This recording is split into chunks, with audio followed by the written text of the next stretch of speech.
भाई साहब आप बोलो, आप इधर। आज बाबा साहब के पढ़ने वाले दिवस पर जिलाध्यक्ष जी भी मौजूद हैं और साथ ही एक मंत्री राष्ट्रीय अध्यक्ष भी है। सर क्या कहना चाहोगे आज बाबा साहब के पढ़ने सामाजिक समरसता, सामाजिक न्याय, अवसर की समानता और समता बंधुत्व के का संदेश देने वाले भारत रत्न संविधान निर्माता बाबा साहब भीमराव अंबेडकर के परिनिर्वाण दिवस पर मैं उनके चरणों में विनम्र श्रद्धांजलि अर्पित करता हूं। अनुसूचित जाति मोर्चा और करोड़ों अनुसूचित जाति के भारतीय जनता पार्टी के कार्यकर्ताओं की ओर से एक ऐसे संविधान निर्माता, एक ऐसे महामानव जिन्होंने भारत में व्यवस्था परिवर्तन के लिए सकारात्मक संघर्ष किया, कभी झगड़े नहीं किए, कभी लड़ाइयाँ नहीं की, कभी आग नहीं लगाई, कभी किसी को गाली नहीं दी, बल्कि समाज में परिवर्तन लाने के लिए सकारात्मक संघर्ष, सकारात्मक आंदोलन और इसके माध्यम से भारत को राष्ट्रीय एकता और अखंडता के लिए उन्होंने जो प्रयास किया वो अनुकरणीय है।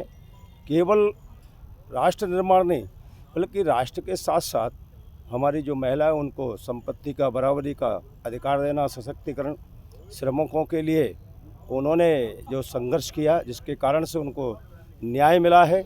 और मैं ये भी कह सकता हूँ कि बाबा साहब अम्बेडकर ने जिस संविधान में जिन महिलाओं के लिए, जिन गरीबों के लिए, जिन अनुसूचित जाति, जनजाति, पिछड़ा वर्ग या गरीबों के लिए जो कहा है, आज हिंदुस्तान के माननीय प्रधानमंत्री श्री नरेंद्र मोदी जी बाबा साहब और संविधान की भावना के अनुसार कहीं ना कहीं काम कर रहे हैं जो वंदनीय है और अद्वितीय है।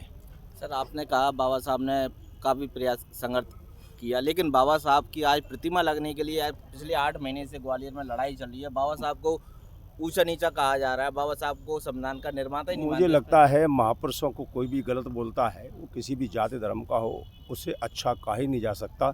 सभ्य समाज उसे कभी स्वीकार नहीं करता, नंबर 1। नंबर 2, किसी महापुरुष की प्रतिमा नहीं लगे इसलिए उनका कोई कद कम नहीं होता है। उनका जो देश के लिए किया गया कार्य वो कभी छोटा नहीं होता है। वो सबके करोड़ों लोगों के मन में बसे हुए होते हैं, उनकी श्रद्धा और विश्वास का केंद्र होते हैं। लेकिन जिस तरीके की टिप्पणियां बाबा साहब को लेकर गैर संवैधानिक बोला जा रहा है, बाबा साहब को संविधान का निर्माता ही नहीं माना। मुझे लगता है भारत का 140 करोड़ लोग नहीं बोल रहे हैं, कुछ चंद लोग बाबा साहब के बारे में बोल रहे हैं, कोई राम जी के बारे में बोल रहा है, कोई हनुमान जी के बारे में बोल रहा है। ऐसे लोगों का कभी इतिहास नहीं हुआ करता, ऐसे लोगों को कोई वंदनीय नहीं करते, ऐसे लोगों को कोई श्रद्धा नहीं करता है। और इसलिए इन सब लोगों से मैं आग्रह करना चाहता हूँ, जो भी महापुरुष है, जो भी भगवान है, वो हमारी श्रद्धा और विश्वास का केंद्र है। और इसलिए उनके बारे में किसी प्रकार का अपशब्द कहना मुझे लगता है ये भारत की एकता और अखंडता को कहीं ना कहीं आघात करना है।